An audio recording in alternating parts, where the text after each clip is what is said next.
Panjenengan nggih tasih kathah ingkang dipun wadahi wonten paguyuban Caksi Lover menika welah temenanan. Tebih saking Kediri nusul nadyan niku saking Ngawi nggih do nusul matur nuwun. Jan kaya ngono kuwi. Bu Kesi, ping dalu Bu Kesi. Assalamualaikum. Waalaikumsalam warahmatullahi wabarakatuh. Mas Petro. Kados pundi mirsani para pamirsa ing laladan Kota Madiun Bu Kesi? Wah, menawi teng Madiun ngene iki kula pun mboten saged alok napa-napa. Pancen saestu pamirsa utawi penonton Madiun menika senes namung penonton biasa. Senes penonton wayang biasa namun adalah penikmat wayang dan cerita yang luar biasa. Terbukti dalu niki ngantos jam kalih penonton tasih kuatah sanget. Pramila matur nuwun nggih Bapak Ibu ingkang sampun nenggoni Pak Cahya Kuntadi dalu niki.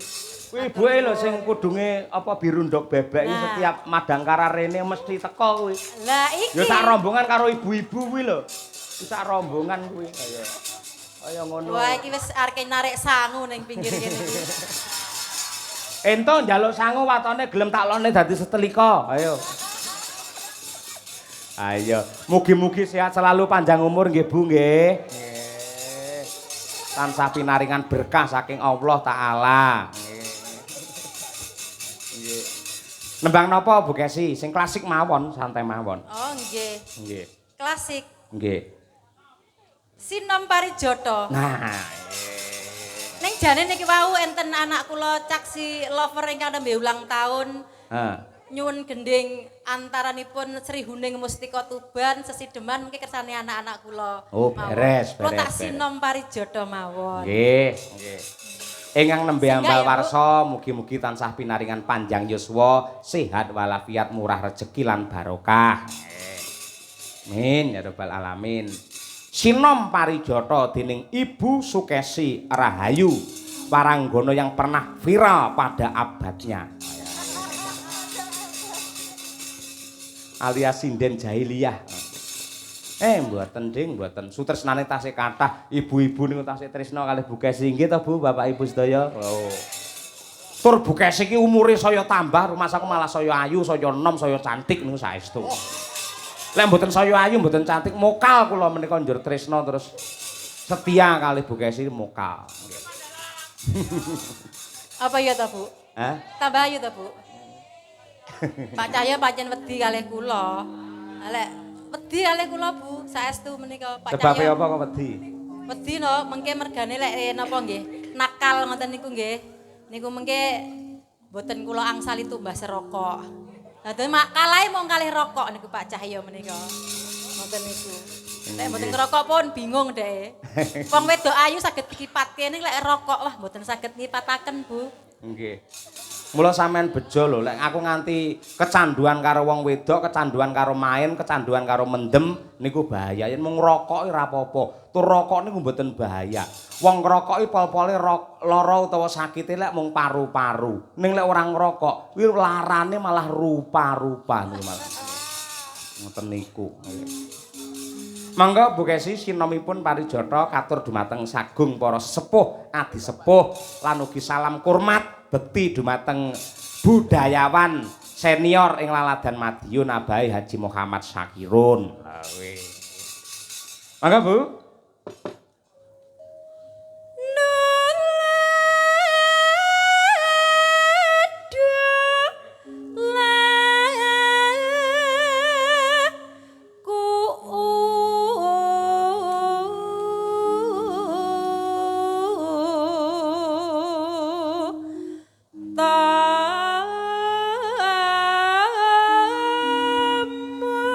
Sawung galing sawung rana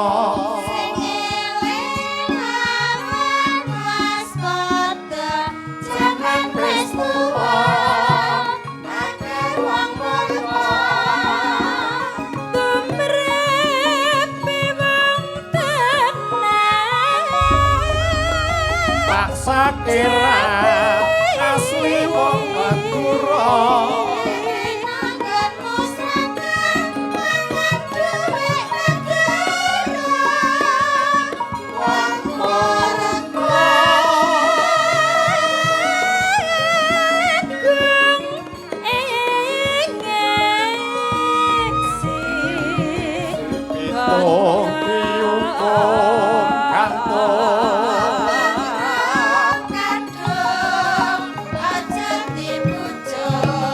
mundak gawe bingung panembahan sayetno pati ojo lali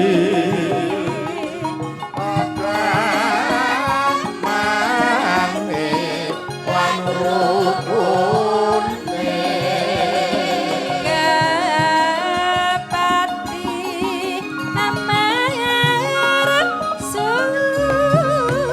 sahabate lan salate zakat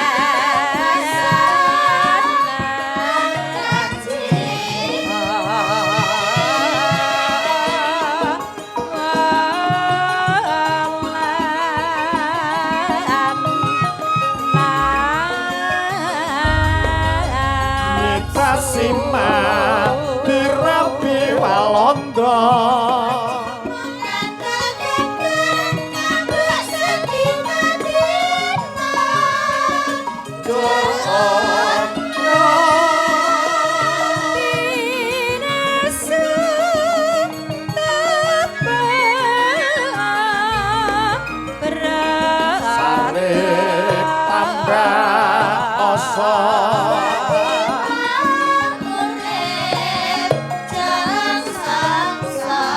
umure radawa kanepi ing siang ratri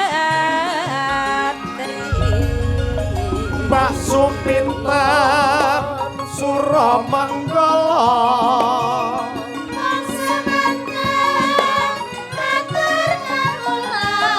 nuwun pangapura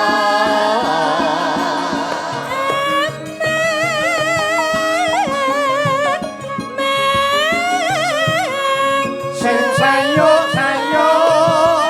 sing rukun